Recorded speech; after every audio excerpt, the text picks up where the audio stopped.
Carlos Mariano Fernández. Bueno, muchas gracias. Buenas tardes. ¿Cómo están todos? ¿También? Antes de arrancar, quería sumarme a lo que se estuvo diciendo. La verdad que tuve la oportunidad de hoy conocer personalmente y en las últimas semanas y meses estar en contacto con el equipo de organización y han hecho mucho trabajo y lo han hecho bien. Y es muy interesante que se den estos eventos, que haya gente de todo el país participando. Creo que es muy importante que esté el lugar para hacer eso.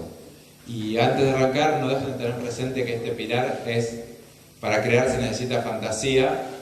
Van a ver que algunas de las cosas que voy a comentar por ahí no les van a parecer muy razonables. Vamos a tener un espacio de preguntas al final, así que ahí pueden también preguntar lo que quieran. Pero bueno, con esto vamos a arrancar. Pasamos. Antes de meternos en lo que es economía azul, que va a ser el tema central, quería repasar con ustedes el concepto de sustentabilidad. No sé si la mayoría asocia sustentabilidad a cuidar el planeta. ¿Pueden levantar la mano los que piensan que sustentabilidad es lo mismo que cuidar el planeta? ¿No? ¿Ninguno? ¿Uno allá? ¿Dos? ¿Alguno más? Bueno, bien. Casi ninguno piensa que esto es así acá, pero en general uno se encuentra con comentar estos temas que la gente asocia a sustentabilidad es cuidar el planeta como si el planeta fuese algo que está afuera, en otro espacio, lejos de nuestra actividad. Digo, hay una lógica que tenemos que romper, que es esa lógica de que la sustentabilidad pasa en un lugar y la actividad humana pasa en otra, que es una opcional. Esa es una base que es súper importante y que me parece que esta imagen que siempre la vemos de la tierra cuidada con unas manos como si fuese algo frágil. La tierra no es algo frágil. Lo que es frágil son las condiciones que permiten que nosotros llevemos adelante nuestra vida y hagamos nuestras cosas.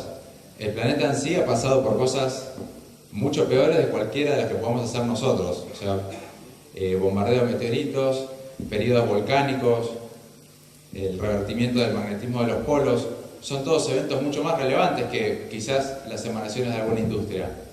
No es que el planeta va a desaparecer. Lo que puede cambiar es lo que nos permite a nosotros estar. Pasamos.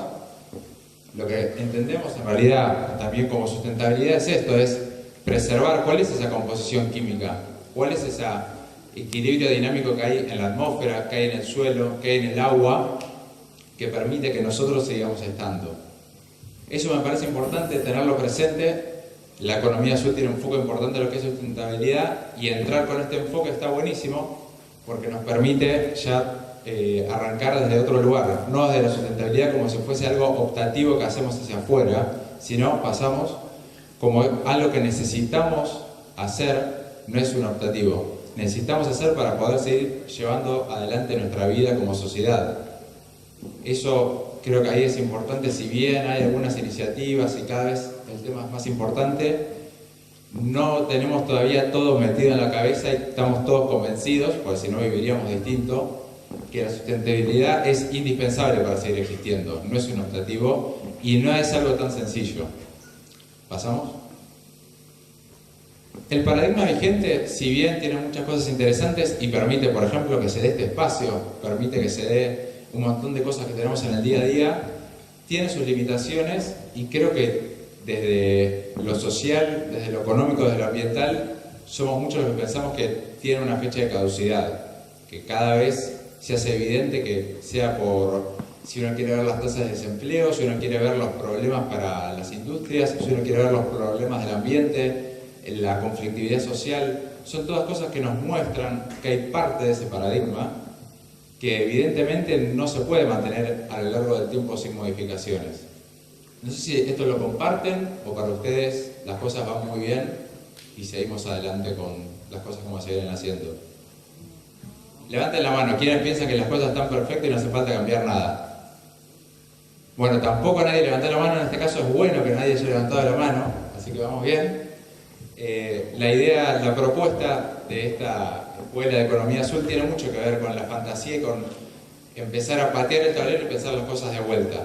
Así que está bueno que compartan esto que no se puede mantener el formato actual. ¿Pasamos? Una de las respuestas más tradicionales y que es lo que en los últimos años se vio a cómo trabajamos sobre el paradigma vigente. es la economía verde. La economía verde es interesante, dio buenas soluciones, pero también tiene sus problemas. Primero porque hay cosas que pensamos que eran verdes que de pronto nos damos cuenta que no son tan verdes. Pasó con los biocombustibles con base de maíz, por ejemplo, y en alguna medida también con los de base soja, de primera generación, que en su momento pensamos que eran la solución, que con eso íbamos a poder reemplazar los combustibles fósiles, y no solo son una solución, sino que crearon un problema muy grave social en cuanto a precios de alimentos, son un problema en cuanto a sustentabilidad agrícola, son añaden presión a la expansión de la frontera agrícola, no son una solución verde, por más que en un momento nos pareció que lo podían ser. Otro caso parecido es el de los detergentes biodegradables. Ustedes saben que uno de los grandes problemas de los detergentes es todo el fósforo que acumulan en el efluente y llevan a los cuerpos de agua. Gran parte de los más degradables se compensaban, se cambiaban su formulación incluyendo aceite de palma. El aceite de palma tiene un problema muy grande, que es que para producirlo se está deforestando parte importante de Indonesia y de otras regiones de Oceanía y de Asia. Entonces, ¿dónde está la parte verde? La parte verde la tenemos en un lugar, pero cuando buscamos de dónde viene ese producto se nos perdió la parte verde. Y hay otras soluciones verdes que tienen problemas de resignar calidad también. De pronto, si lo que nosotros proponemos como superador implica resignar cantidad de producción, resignar calidad, va a haber una parte de la población que lo va a adoptar porque o no le queda otra, o porque tiene una conciencia superior de estar enfocado en esos temas, pero no se va a transformar en algo masivo, y ahí caemos en el problema que decíamos recién. Si la sustentabilidad es indispensable, necesitamos que la adopten todos. Si es algo de nicho, no nos va a servir. Si la mochila hecha con un parapente reciclado está buenísima, pero es algo de nicho, por ahí no nos va a servir para hacer una transformación de que todas las mochilas sean distintas si evaluamos que las mochilas tienen un problema. Entonces, tenemos no solo este problema, sino el otro, que es cuando llegamos a lo que se llama la economía verde extrema, lo podemos poner, que es cuando buscamos la sustentabilidad hacia lo chico, diciendo, bueno, la sustentabilidad es cada vez hacer menos, cada vez gastar menos, cada vez consumir menos, y empiezan las discusiones. ¿Cuáles son las cosas que estamos dispuestos a abandonar? Pensando en la industria, digamos, ¿qué rubro es el que es prescindible? ¿Es prescindible el automovilismo o es prescindible tener viajes en avión? ¿O es prescindible tener luces para los escenarios? O sea, la sustentabilidad hacia lo chico nos lleva a una solución global social porque nos limita mucho y nos metemos en esa discusión de, bueno, ¿de qué cosas vamos a prescindir? Por eso pasamos. La propuesta de economía azul va hacia un cambio de paradigma con estas cuestiones, de plantearse que las soluciones tienen que implicar invertir menos, pero tienen que implicar innovar muchísimo más. Y ahí lo vincula a lo que se estaba hablando antes de generación de conocimiento científico y generación de nuevas soluciones. La economía azul van a ver que son a veces soluciones retomadas de conceptos tradicionales, pero con una carga de investigación científica detrás altísima. O sea, hoy en día lo que es economía azul en el mundo está respaldado por una red de casi 2.000 científicos de distintas especialidades, cada uno de ellos muy bueno y con mucha experiencia y mucho trabajo en su rubro. No es algo, por más que parece sencillo, requiere una lógica nueva y hay mucha investigación y mucha capacidad de generación de conocimiento científico detrás. Y esto también requiere pensarlo con lógica ecosistémica. No solo generar este conocimiento en abstracto, sino también repensar tanto los problemas como las soluciones que generamos en todos sus puntos y como un sistema interrelacionado. O sea, no pensar tanto linealmente si tenemos que hacer una cosa, cómo la hacemos y no quedarse con nada de lo que pasa alrededor, sino repensarlos todas las soluciones que planteemos con todas sus aristas relacionadas. Para eso se van a usar modelos, no es algo que no vamos a meter de lleno hoy, pero para contarles, en economía azul se trabaja mucho con modelos parecidos a dinámica de sistemas. Los que hayan hecho materias de dinámica de sistemas los conocerán como modelos de dinámica de sistemas, para evaluar cómo modificando las variables y escalando proyectos se generan cambios sociales y cambios en la economía. Esto es interesante y es así como van a tener como parte de estas actividades las competencias empresariales, con modelos.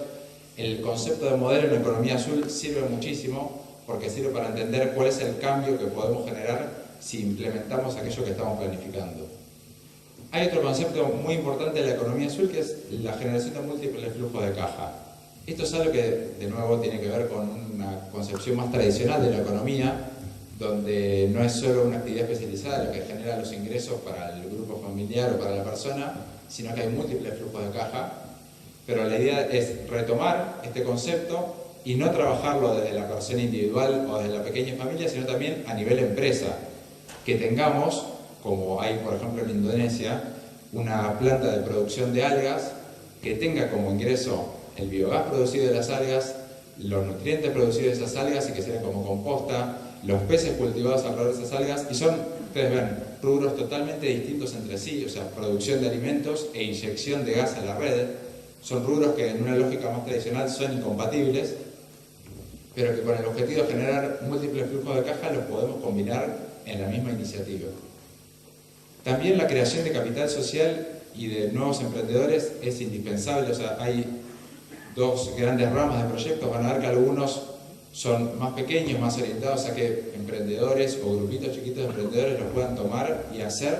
Y hay otros que sí son grandes proyectos que requieren una gran inversión, con inversiones institucionales o empresarios, o incluso estatales en algunos casos. Ahora, esto no solo requiere que esté armado el esquema de conocimiento, también requiere que haya gente con ganas de salir a implementar esos proyectos. Y ahí es una de las cuestiones donde es importante trabajar y donde se está trabajando en identificar, bueno, qué gente es la que está dispuesta a salir a implementar estos proyectos como una solución superadora. ¿Pasamos? El tema de fomentar emprendedores, acá después vamos a entrar en este caso en detalle, pero ya que lo estamos viendo, es uno de los casos más emblemáticos de economía azul, que es cultivo de hongos a partir de residuos de la industria del café. Ahora, en breve nos vamos a meter de lleno en eso, pero para que vean de qué es esa imagen que está ahí. Fomentar los emprendedores requiere no solo de, obviamente, cierta proactividad por parte de ellos, sino de trabajar mucho con lo que es el optimismo y la capacidad de ver más allá de las limitaciones que hay actualmente con cada uno de los proyectos que se pueden trabajar. Esto pasó muy claro y por eso mucho del foco está en países en desarrollo, tanto en África como en Latinoamérica. Por ejemplo, en el proyecto del café, que es uno de los icónicos, en Europa, cuando se les contaba a las personas cómo se trabajaba el proyecto, la primera reacción era, bueno, pero el marco normativo, y hay un problema, porque como es un residuo, ¿cómo se trata como el marco normativo?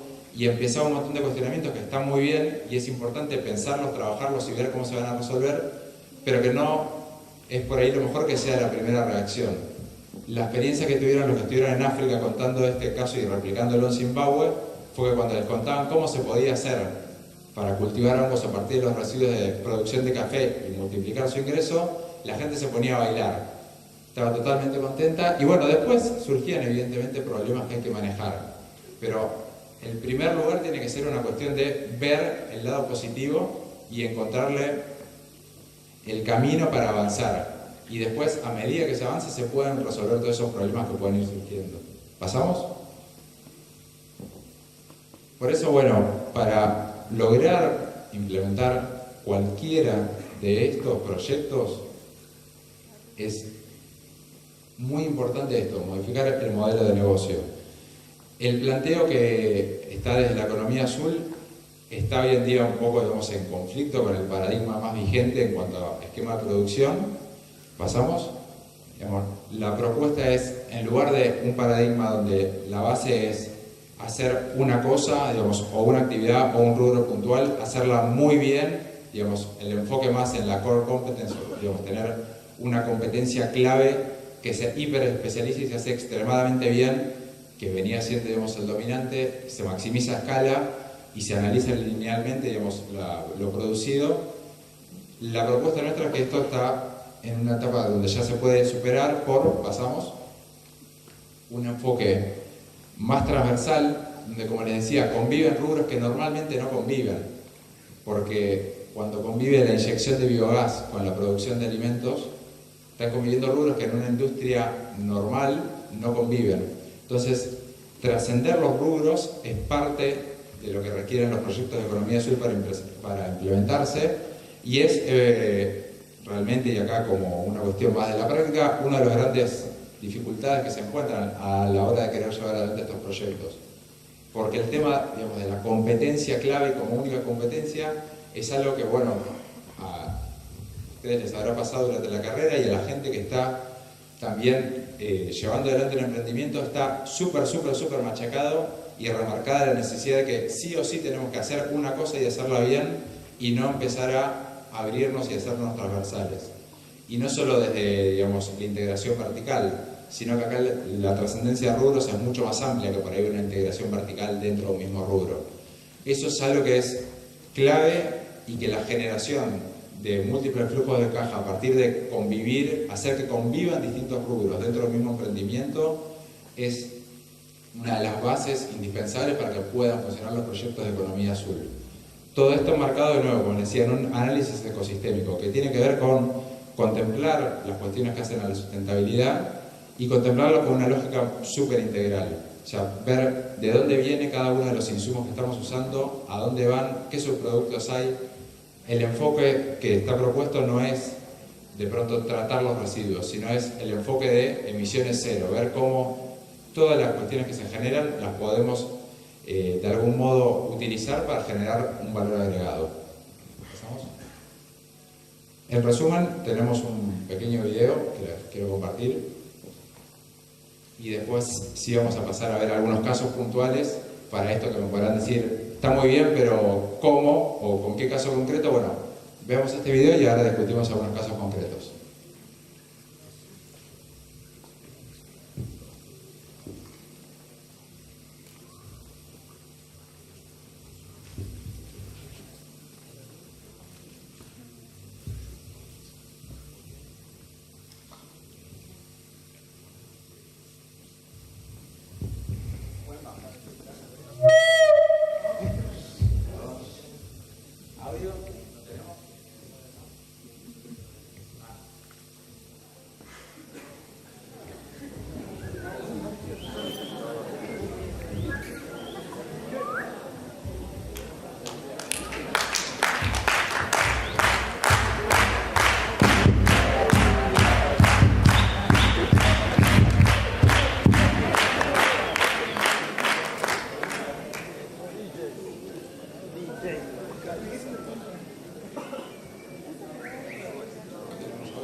No, ma è un po' no.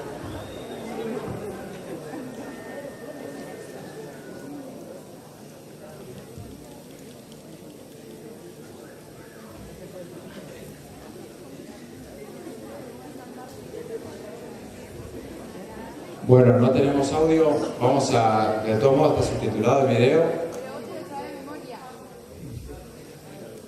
¿Quieren que se lo vaya contando? Le voy haciendo una narración. ¿Podemos pararlo de vuelta, por favor? Y le voy haciendo una narración.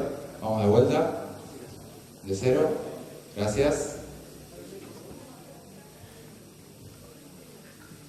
Les cuento, bueno, el video es simpático, igualmente visualmente, está hecho por una gente que trabaja muy bien el tema de diseño. Habla de, digamos, lo que venimos hablando, la sustentabilidad, que es importante, y veníamos queriendo preservarla con la compra de productos naturales, alimentos orgánicos, detergentes biodegradables, pero son artículos que cuestan más. Y las cosas que perjudican nuestra salud, que es algo que vemos cotidianamente cuando vas al supermercado, son más caras que las que benefician nuestra salud, lo mismo que las que benefician al ambiente son más caras que las que lo perjudican. Y dejan fuera a mucha gente que no los puede pagar, que no puede contemplar ese lujo. Y a veces pasa, que es lo que decíamos, que las cosas que parecen buenas no son tan buenas. El aceite de palma, que detrás de ese aceite de palma hay destrucción de bosques tropicales, o hay a veces subsidios para determinadas empresas que requieren pagar impuestos, que requieren cobrar impuestos al resto de la población. Y bueno, todas estas cuestiones son problemáticas, o sea, son caras y no son una solución inteligente al problema de la sustentabilidad que evidentemente está. Entonces, ¿cuál es la búsqueda de la creatividad para hacerlo a esto, pero mejor? Abrir los ojos, es decir, Iron, y ver ejemplos. Por ejemplo, el café de la mañana, de todo el café, solo el 0,2% termina dentro de la taza de todo el café cultivado. Ahora vamos a ver esto con números, que esto es fantástico. Entonces el 99,8% se puede utilizar para cultivar ahí.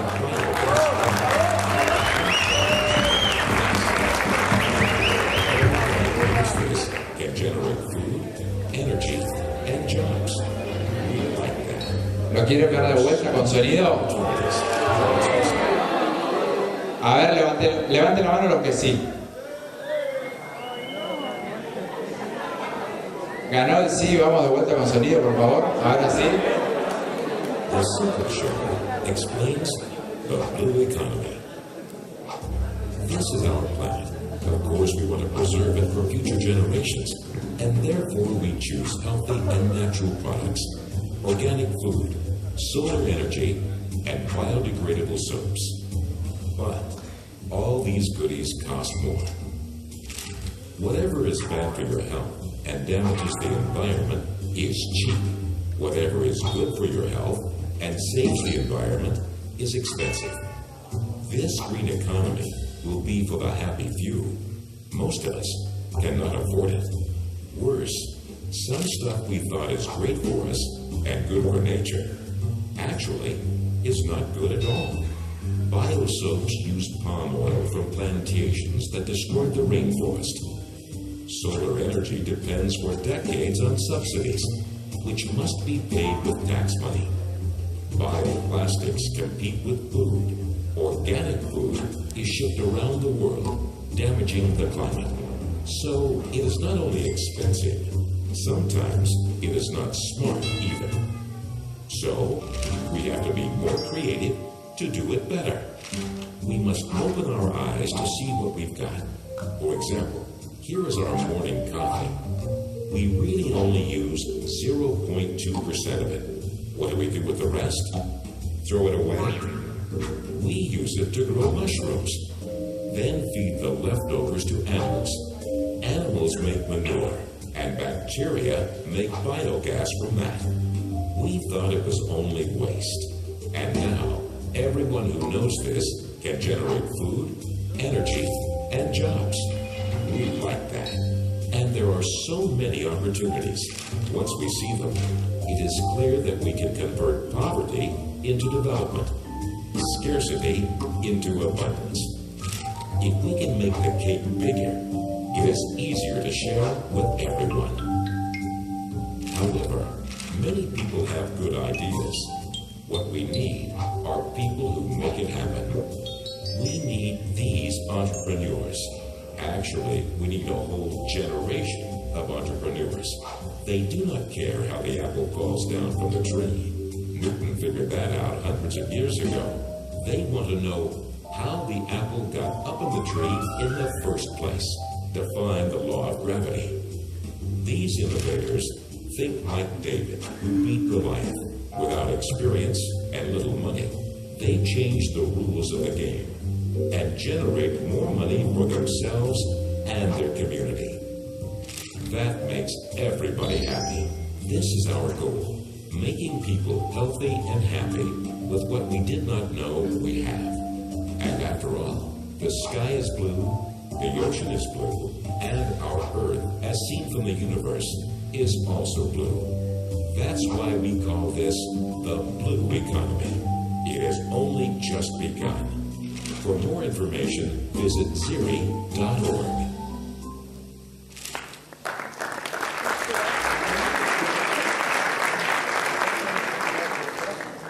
Bueno, ahora sí, gracias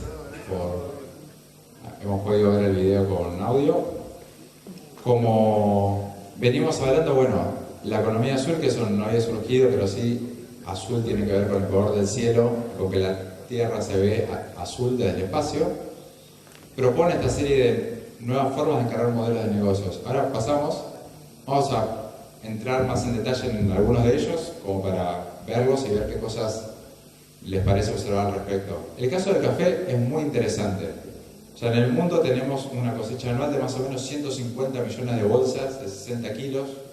El café, para los que conocen, viene en bolsa los granos sueltos de 60 kilos, que esos granos crudos después se tuestan. Una vez tostados se muelen y con eso se hace el café en un bar, por ejemplo, o bien se tuestan y se hace el café industrialmente en una planta para a partir de eso extraer el café instantáneo para la elaboración del mismo. Lo interesante de esto es que solo el 0,2% del café termina en la taza.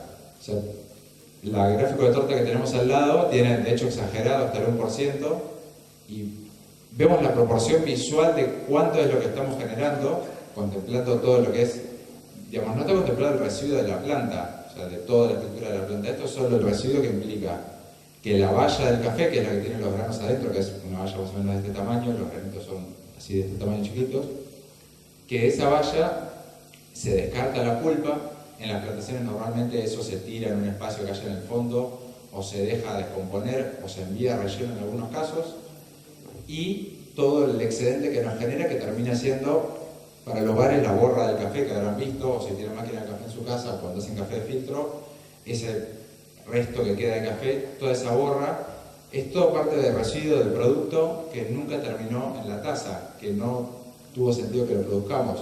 Ustedes se imaginan, si el gráfico verde fuese una torta, ¿armarían la torta esa gigante para comerse esa porcioncita celeste y tirar todo el resto? No tiene mucho sentido. Entonces pasamos. La pregunta que surge, aparte es, digamos, y acá entra lo de pensar con lógica ecosistémica, ¿qué ecosistema envía sus residuos orgánicos a un relleno sanitario? Evidentemente ninguno, así que tiene que haber alguna otra opción. La opción que hay es trabajarlo con la cruza entre los reinos. Ustedes saben los famosos los 5 reinos de animales, vegetales, hongos, protistas y bacterias. En lo que es economía azul se trabaja mucho con la cruza entre un reino u otro, porque eso normalmente lo que es residuo para uno de los reinos es alimento para otro de los reinos. En este caso lo que es residuo para el vegetal es alimento para el reino de los hongos. Para los hongos este residuo de café, tanto en la plantación como en la borra que queda después, es un sustrato genial y que les permite crecer. Pasamos. Entonces lo que hace falta para cambiar la forma de producir café, tanto en cada lugar puntual como en las plantaciones, es revisar el modelo. En las plantaciones la lógica tradicional es la plantación solo vende café. Ustedes saben que el café es lo que en agricultura se llama una cash crop o una cultivo de exportación, que normalmente los que lo cultivan, particularmente en el caso de café, muchas veces son pequeños campesinos, lo cultivan para exportación, con eso obtienen alguna cantidad de plata que es la que les permite mantener su forma de vida. Y acá lo que hablábamos antes, un solo ingreso, el café. Entonces la propuesta es cambiar ese enfoque. La plantación está bien, sí, sigue vendiendo café, pero casi como un subproducto. La plantación ahora también produce hongos. Ustedes saben que los hongos son alimentos muy ricos en proteínas. En muchos países tienen un potencial muy importante de hongos. O sea, en Argentina estamos menos de 1/5 del consumo per cápita de hongos que es promedio en todo el mundo, así que tenemos muchísimo potencial para empezar también a potenciar mucho la producción de hongos en Argentina. Somos uno de los posibles destinos para empezar a ver esto mucho más replicado. También a partir del remanente del sustrato de cultivo de hongos, eso sirve como alimento para animales. Entonces ya tenemos una tercera fuente de ingresos y una tercera actividad a la que se dedica. Y también producción de textiles. A partir de algunos de esos animales, en algunos casos se utilizan para ovejas que después se pueden utilizar para producción de textiles. Entonces acá transformamos la operatoria de la granja Y, de nuevo, lo que les decía al principio, acá requiere un nivel de fantasía, porque se imaginan que en el primer momento que se le plantea quizás a quien está acostumbrado a cultivar el café, que también va a tener que cuidar de animales, producir hongos de un modo que por ahí en un primer momento no está muy claro cómo, y también va a poder producir textiles, se va a quedar un poco anonadado y puede que no lo entienda, que no lo vea. Pero detrás de todo esto hay muchísima investigación, hay un equipo muy importante trabajando en la parte micológica. Ustedes saben que hay muchísimas especies de hongos y hubo mucho trabajo en identificar qué sustratos son los que van mejor con cada hongo, los que maximizan el nivel de producción. No es lo mismo producir los hongos a partir del sustrato que queda en la plantación, que es un sustrato mucho más húmedo y que tiene que ver con la pulpa de esa planta, que producirlos a partir del residuo que queda en el bar o en la industria en la que se procesa el café, que es esa borra, que es un residuo de naturaleza bastante distinta. Se puede identificar que, por ejemplo, la cafeína es un promotor de crecimiento de los hongos. Entonces, fíjense que combinaciones van apareciendo y cómo se van vinculando. Y también es importante, esto pasó en África, ya hay muchos casos implementados, sobre todo Zimbabue es el país que más se ha desarrollado en este sentido, se convierten en focos de seguridad alimentaria y social cada una de esas plantaciones. ¿En qué sentido? En el sentido de que esas personas que trabajan ahí, que por ahí antes estaban expuestas, ustedes saben que son países normalmente con algún clima interno bastante complicado, a veces directamente en guerra civil, toda la zona de cultivos de café. Estas granjas, que antes dependía de cómo está ese año el precio del café, para ver si les iba bien y mal, para ver si se iban del país o se quedaban, de pronto tienen un ingreso mucho más estable, mucho más diversificado y que les permite generar una estructura social mucho más estable y a partir de ahí ser un foco de contención social y de generación de una estructura social más estable y mantener un estilo de vida más tradicional que contempla el cultivo del café, pero que en este caso, como transformamos el negocio casi que solo en subproducto del cultivo del café, no es la única actividad, entonces es mucho más resiliente ante cualquier cambio que tengamos en el contexto. Para que se hagan una idea, la producción de los hongos a partir de los residuos para la plantación puede ser entre 4 y 5 veces el ingreso que obtienen por vender ese café. Entonces, esto les cambia totalmente la ecuación. Imagínense que si ustedes tienen un trabajo por el que les pagan $1 y de pronto, aprovechando parte de lo que generan en ese trabajo, pueden generar otros 5 más. ¿No les parece que les cambia la ecuación?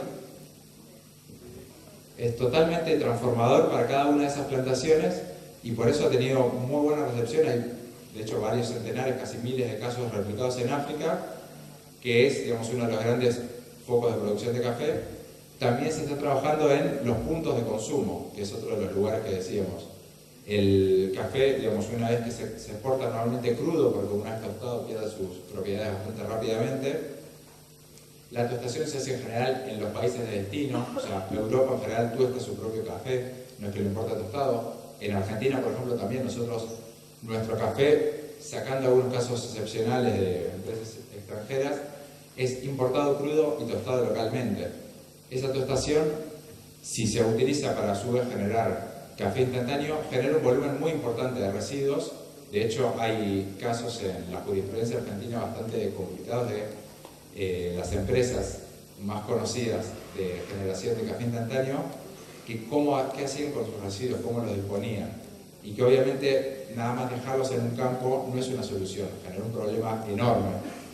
Entonces, si en lugar de quedarnos con la cuestión tradicional de, bueno, esto es un problema, es una cantidad de residuos que tenemos que tirar a un lugar, buscamos cuál es el reino al que eso le sirve como alimento, a partir de ahí podemos disparar la producción de hongos y empezar a transformar totalmente cómo es el sistema de la producción de café. ¿Pasamos? Otro caso muy emblemático de lo que es economía azul es el Centro Experimental Las Gaviotas. Esto está ubicado en Colombia. La sabana colombiana es un ecosistema fuertemente degradado que en otra época tenía un componente muy importante de bosque y hoy en día es un pastizal. Digamos, mucho de ese bosque se quemó y se reemplazó mediante cultivo o bien mediante la quema y después explotación con gramíneas por pastizal para aprovecharlo para uso agrícola de baja intensidad o incluso para la agricultura de subsistencia. ¿Pasamos? Entonces, la problemática que tenemos acá es, ¿qué hacer en ese espacio degradado? O sea, antes era un espacio boscoso donde hoy en día por ahí nada más quedan remanentes de bosques en lugares puntuales. No está muy claro si esos bosques son viables por sí mismos como unidad de negocio, y la gente que esté viviendo en ese lugar tiene problemas de nutrición porque tiene problemas económicos importantes, no puede comer bien, la producción de alimentos de esos bosques es muy limitada, hay poca fauna local, hay problemas con el abastecimiento de agua, tenían problemas muy importantes hídricos, y no había tampoco una perspectiva económica para los habitantes locales, así que a todo eso se sumaba emigración a las ciudades más grandes. Bogotá está relativamente cerca, así que en el caso de este a Bogotá. Así que bueno, ¿cuál es la propuesta? ¿Pasamos?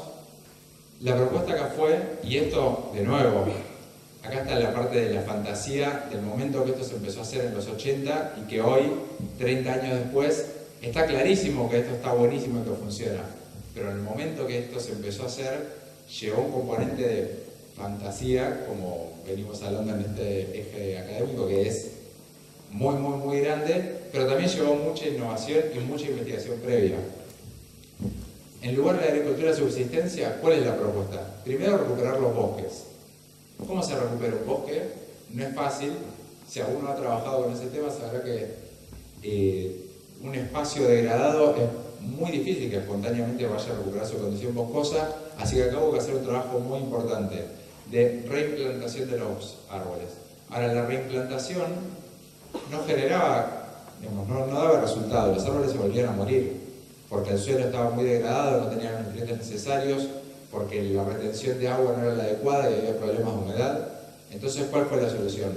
Pensar cómo plantar esos árboles con mucha más generación de conocimiento detrás. Lo que se hizo fue investigar distintos sustratos que se podían combinar con el árbol en condición de plantín al incorporarlo al suelo, y se terminó llegando a una combinación de restos de carbón vegetal con restos de cultivos de hongos, con restos de maderas, todo eso envolviendo las raíces del árbol. Eso formaba una especie de pelota que recubría las raíces, le permitía retener la humedad, lo protegía de distintas infecciones que habían venido afectando a la población de árboles que se había intentado implantar antes y que le daban otra capacidad de sostenerse en el tiempo. A partir de eso, y con bastantes años, porque los árboles son de crecimiento lento, también hubo un trabajo de identificar qué árbol es el apropiado para ese lugar, partiendo de mantener las especies locales, pero dentro de las especies locales, cuáles son las óptimas para tener una primera barrera frente a la degradación del ambiente. Digamos, hay otras especies de árboles que aparecen después.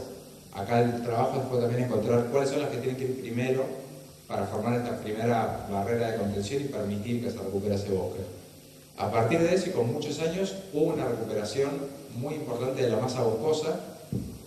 Esto que empezó siendo 1000 hectáreas, hoy en día son casi 10.000 en las que se trabaja, y hay un proyecto para extenderlo a 100.000 hectáreas. Y después empezó ya una parte de más fantasía todavía.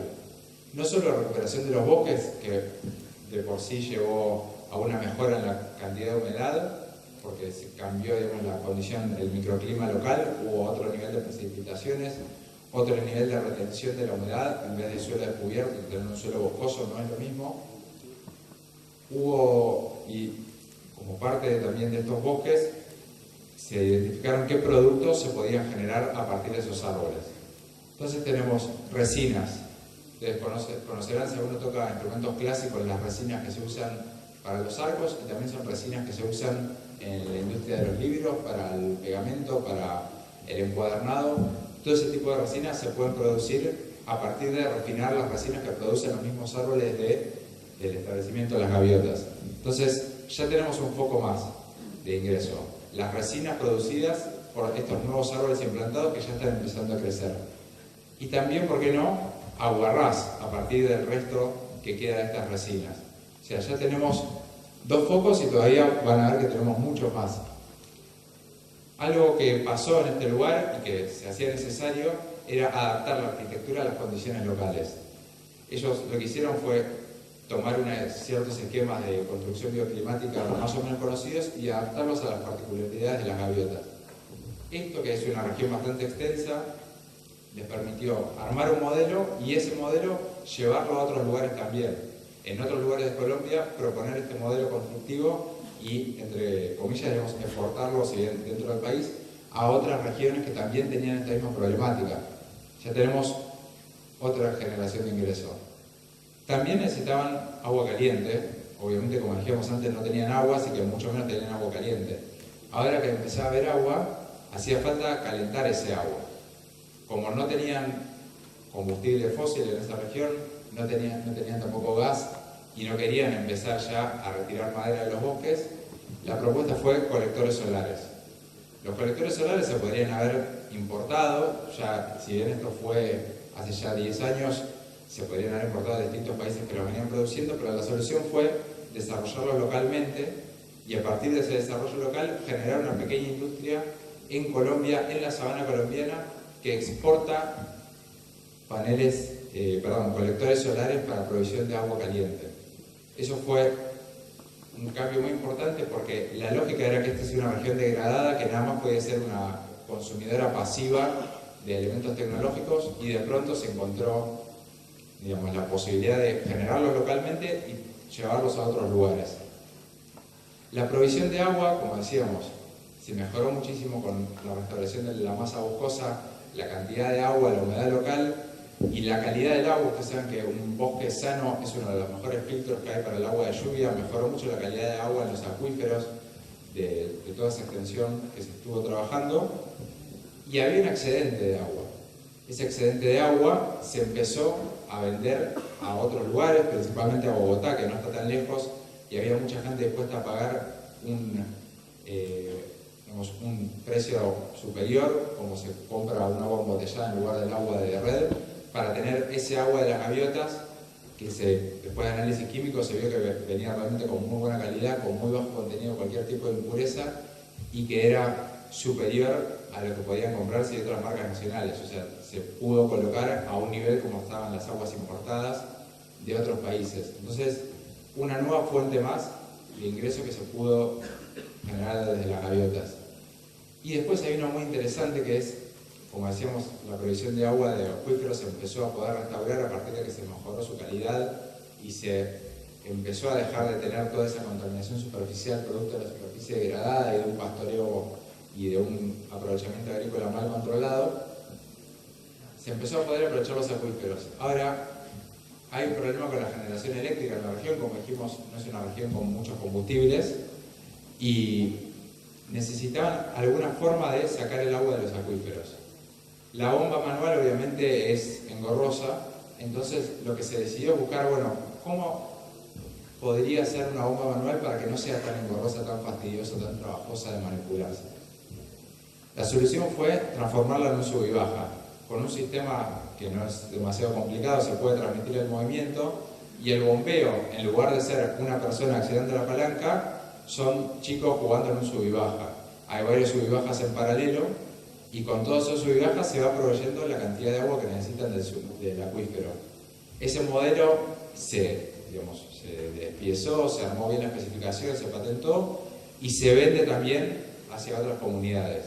Entonces, de pronto, una región degradada que nada más tenía la oportunidad de la agricultura de subsistencia tiene un montón de posibilidades de trabajo.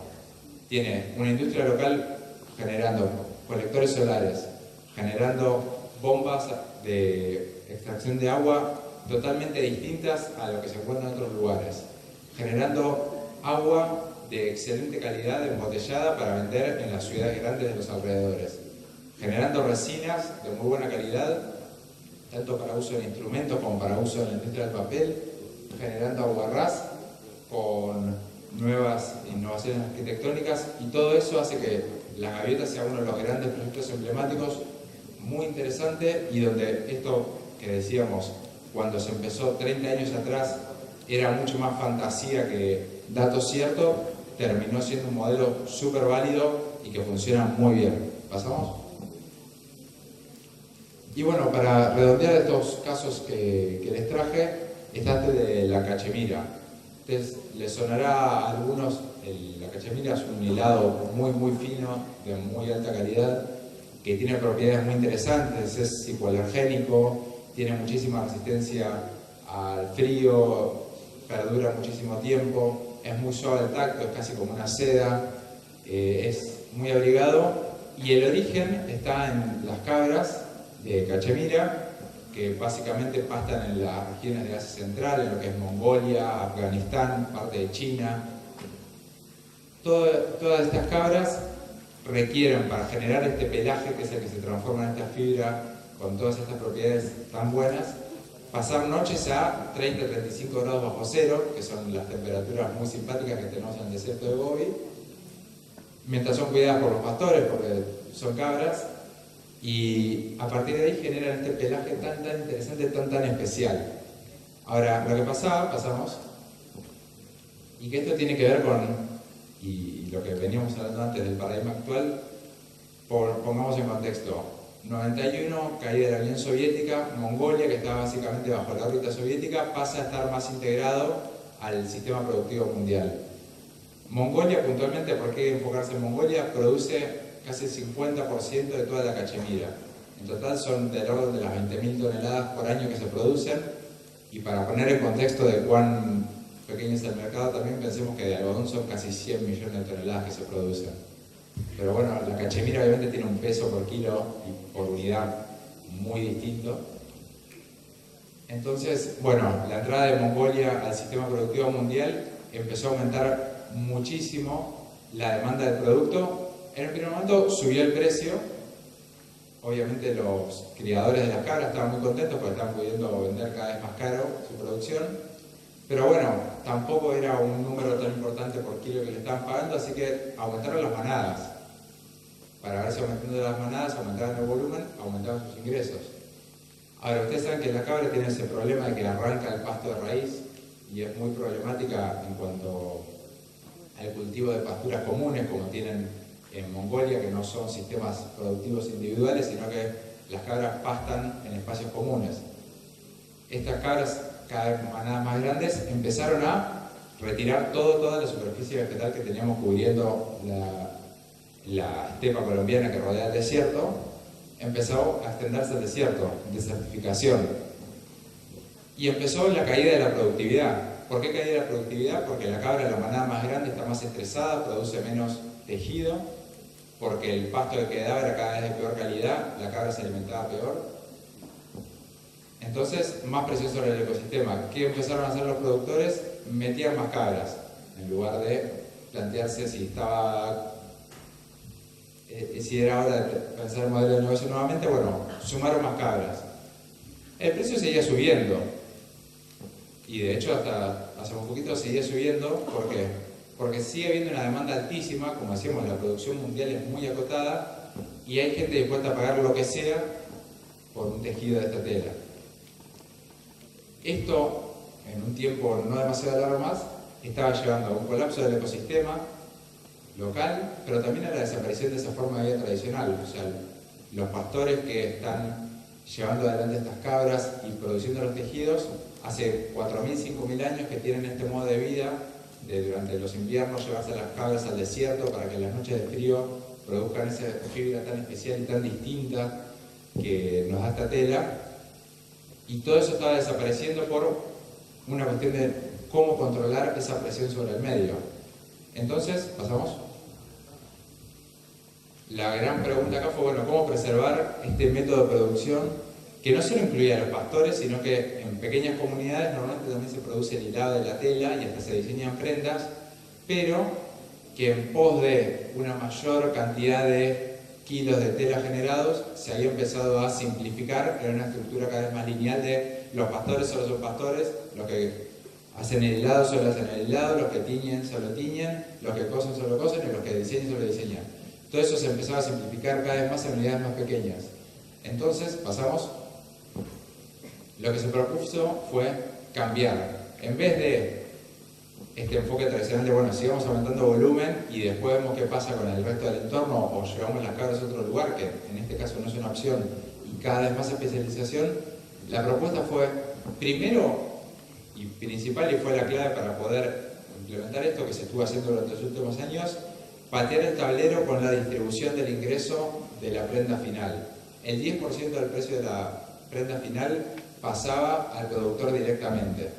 O sea, en lugar de cobrar los 2 o 3 dólares que por un buzo de cachemira o por un pullover de cachemira le estaban pagando por lo que era el kilo de la lana que se había utilizado en esa producción, se le pagaban los 50 dólares que eran 10% de ese precio de venta. Imagínense que cambiarle la ecuación a que de pronto tenga un ingreso 20 veces mayor, cambia totalmente su lógica y cambia para que en lugar de enfocarse en si puede producir 1 o 2 kilos más, pueda producir un producto mejor, de mejores condiciones, vendible a un mayor precio, con algún tipo de garantía de que se produce de un modo sustentable y respetando este esquema de producción tradicional que le permite también obtener ese mayor precio. Y bueno, acá obviamente hay un trabajo de que quienes venden al consumidor final esto lo entiendan. O sea, acá el trabajo fue muy interesante y es un poco distinto de los otros casos, en el sentido que hubo un trabajo integral sobre toda la línea de producción. O sea, acá la parte de la fantasía no solo estuvo en cómo pensar el producto y la innovación, sino que eso ya estaba en el producto tradicional, sino en pensar cómo se puede vender ese producto y cómo se puede llevar eso a un esquema que funcione. Entonces, de nuevo, cambiar la ecuación a multiplicar por 20 su ingreso permite que ya no sea necesario que se especialice en cada vez producir más y que se pueda retener el modo tradicional, que es que en pequeñas o familias extendidas o cooperativas se produce, se cuida el animal, se produce el helado, se tiñe y se entrega la prenda final ya terminada. Y obviamente este nivel de ingreso muy distinto también permite que cada prenda final sea única y no tratar de estandarizarlo hacia un modelo de producción de todas prendas iguales con el objetivo de producir una cantidad cada vez mayor de prendas. También una parte acá importante fue cómo se enfocaba esto con respecto al consumidor.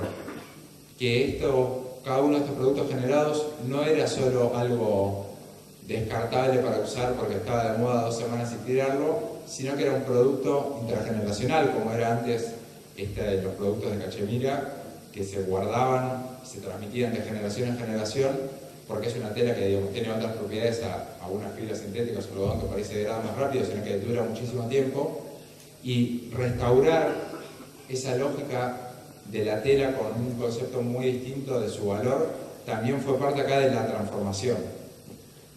Entonces, pasamos a partir de ver estos casos. La pregunta es cómo seguimos.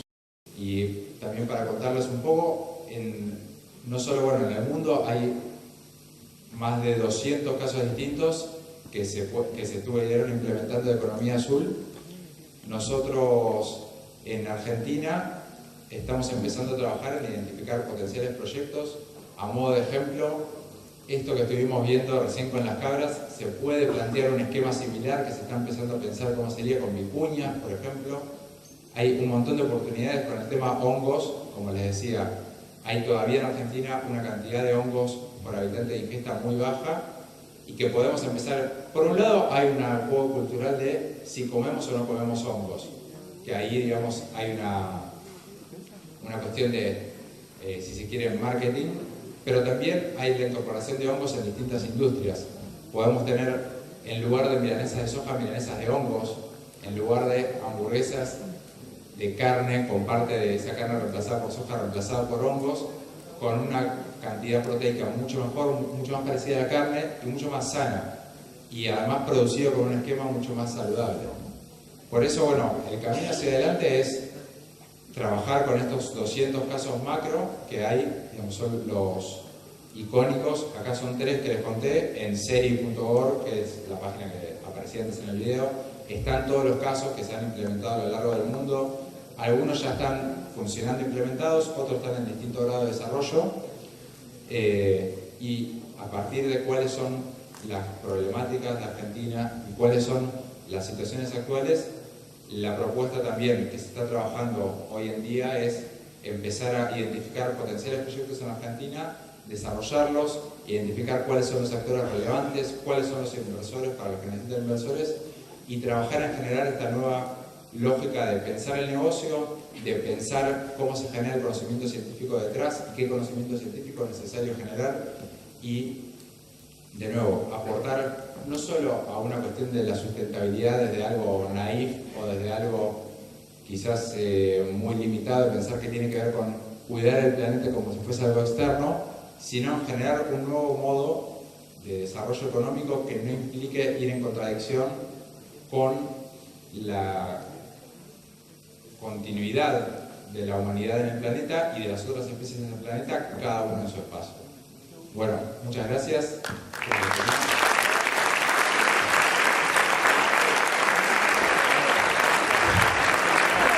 Muchísimas gracias al licenciado y queremos de alguna manera agradecerle la presencia con este presente y con el certificado, que le vamos a hacer el aplauso, por favor, el agradecimiento.